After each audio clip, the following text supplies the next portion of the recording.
everybody, welcome to the Fight Network studios. This is Fight News Now. I am John Ramdeen alongside my pal Robin Black. We are looking ahead to all the mixed martial arts action going down in Sin City. Of course, it will culminate with UFC 200, the light heavyweight championship on the line. Daniel Cormier, Jon Jones, of course, Brock Lesnar on the card, Frankie Edgar, Jose Aldo, some of the biggest names in mixed martial arts history. That Thursday, it starts the UFC Lightweight Championship on the line, live, if you're in Canada, here on Fight Network. Eddie Alvarez taking on Rafael dos Anjos. And we know that RDA, who spent years training at King's MMA with his teammate Fabrizio Verdum, the former heavyweight champion, and his coach, now making the move to evolve in Singapore. Why do you think this is? A guy that was doing all the right things, taking out some of the best in the business. Why change things now? Is it just because Eddie Alvarez is a different type of challenge? I really don't know, and we don't know. You could speculate a lot of reasons, but he better have a good one. You know what I mean? When you're really nailing it, you're the lightweight champion of the world, you're running through everybody. His professor has given him a fight identity. So he has a fighting identity, a pressure fighter who puts it on you.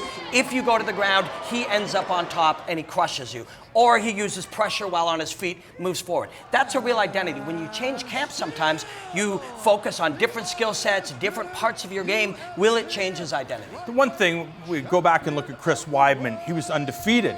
Then he lost, and he said, okay, now I can finally go out and test the waters, see what else is out there, because everything was working.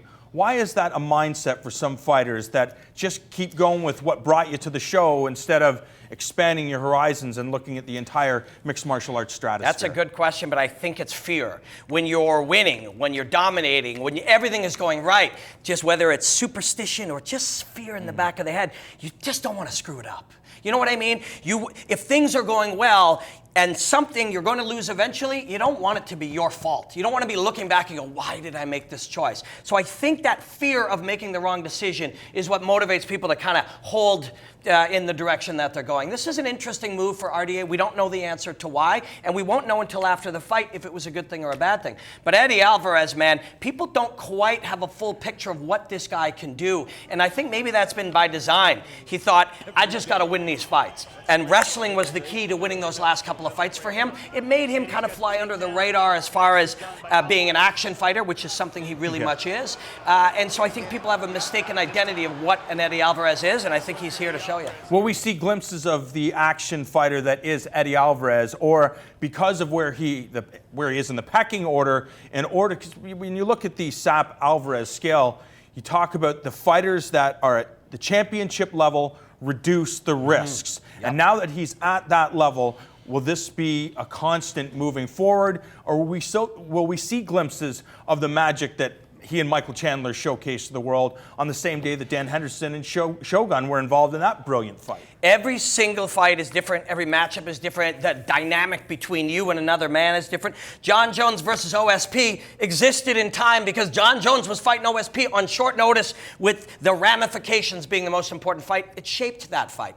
And the Alvarez performances of his last two fights were shaped in very similar ways. Win at all costs and then fight for the title. The difference is he's facing a pressure fighter who moves forward behind heavy combinations. And one of the ways to beat that guy is step into the space, bring him into the open space, and land while backing up. That creates action fights. So we'll see, man. Eddie Alvarez is a big underdog in this one. I'm shocked. Which is weird. Yeah, it is weird, but I think people are looking at Eddie Alvarez under the lens of his UFC career, not understanding the full scope of what he's capable of. Eddie Alvarez, of course, has the luxury of training with Frankie Edgar, who's getting ready to take on Jose Aldo, and Frankie Edgar seems to be the best version that we've seen of him. We know how tough he is. We know how mentally strong he is, constantly showing angles, always refining the Frankie Edgar techniques. And we saw that on full display in that fight with Chad Mendes, where he just looked sensational. And having Eddie Alvarez, who gets the chance to train with the former lightweight champion will only serve him well in this fight against RDA. Yeah, you know, we talked about it in 5 rounds this week, how Aldo became a dominant champion, one of the greats ever, as Barao did with true fundamentals. They were the best at the fundamentals of fighting. They had left hooks to low kicks. They had a single leg defense that shaped the way that you fought. And that fundamentals-based game made them the champions of the world. The thing about it is, fundamentals themselves change. Baseball 100 years ago, what you called fundamentals, now the fundamentals of baseball, same sport, but our understanding grew, so the fundamentals are more complex. Frankie Edgar's fundamentals may be so much more complex now than Jose Aldo's. We'll see, but you know, the fundamentals that Dillashaw beat Barao with, those were Dillashaw's fundamentals. Barao didn't have them. So we're going to see, you want Aldo to do well. You want him to have his big moment back after losing in 13 seconds. But I don't know, man. Frankie Edgar is one of the great fighters in the world right this minute. And you want to talk about fundamentals, one of the biggest fights going down at UFC 200 is that heavyweight tilt between the former heavyweight champion, Brock Lesnar, and Mark Hunt. People are just making it as simple as one guy can strike, one guy can wrestle.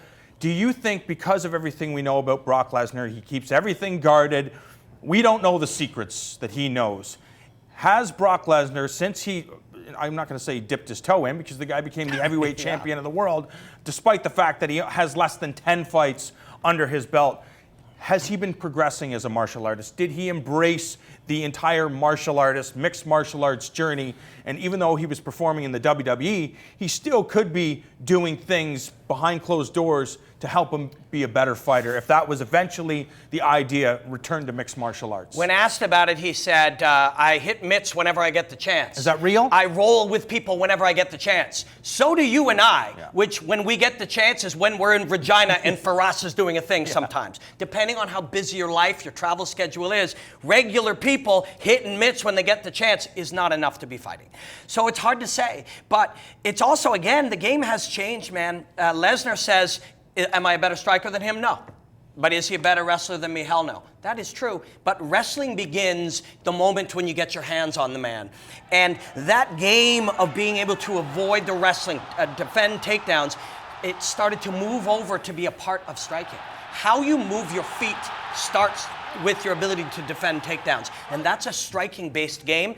And Hunt has become very good at circular motion, lateral motion, and just taking away the straight line for your linear force takedown. At the same time, Brock Lesnar explodes in them so quickly that stopping them or getting out of the way of them against regular humans is different than against this beast. So it's a fascinating fight.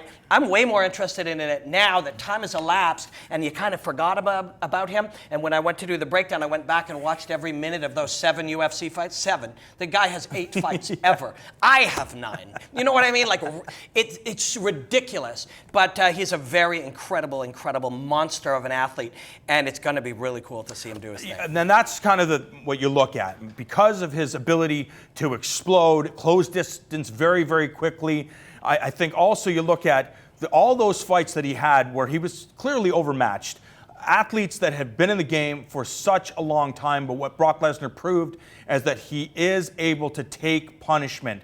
In addition to his wrestling program, which was clearly grueling. It's not the same as getting kicked in the face, but you're in a physical environment. Now you know what it's like to get hit by Shane Carwin and be able to come back and win that fight. You dealt with Cain Velasquez. You dealt with Alistair Overeem.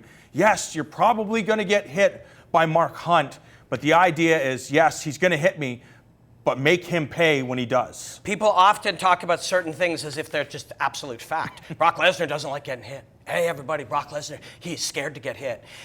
There were 1 or 2 moments in his career where he turned away while getting hit because he was not acclimatized to that at the time. But you look back later, there are moments against Overeem where you can see and feel the thought processes as he goes back to that instinct and squares himself up again to get back into the fire, because the knowledge and understanding that actually turning away is worse for you. More likely you're going to get hit. Yes, it's a natural human reaction to do this, but the reason boxers don't box that way is it makes you a worse fighter.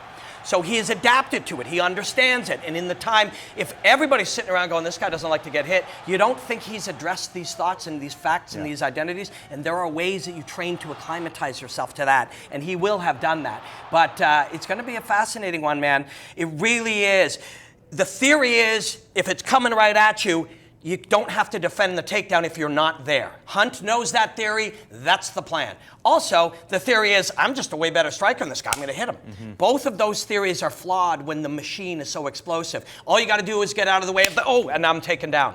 All I got to do is hit him, and you're surprised because you don't understand the depth perception because of his bizarre proportionality. So truths about fighting are sometimes not true based on the opponent. And yes, you can get out of the way of that takedown unless it's coming at twice the speed you're used to. And yes, you can land a punch on that man unless his proportion throws off your estimation of his distance. So Brock Lesnar's a very specific fighter to get ready for.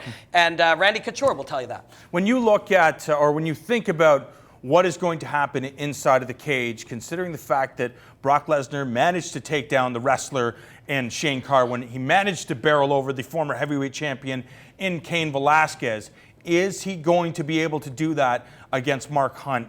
Or is it going to be a conservative Brock Lesnar who will pick his moments, say, okay, here's an opportunity, I can push this guy up against the cage. If I push him up against the cage, he's not throwing those big bombs. Do we see a conservative Lesnar who waits for his opportunity, or how do you see things going down? I don't know. I hope he just storms at him. You know what I mean? When I watch those back and you go to analyze them, you're prepared for that. You know it's coming. And then it comes at you at a speed and intensity that you're not used to. And that's what is so exciting about watching this guy fight. And that's what's so interesting in the dynamic of these two. It is going to be a great week of mixed martial arts. John Pollock and Wei Ting are in Las Vegas. They'll be sending back a ton of viz. Don't forget to tune in to FN on Thursday as we present UFC Fight Night, the lightweight championship of the world on the line. RDA and Eddie Alvarez. We have a preview show leading into all the action, and then keep it locked to FN for the main card.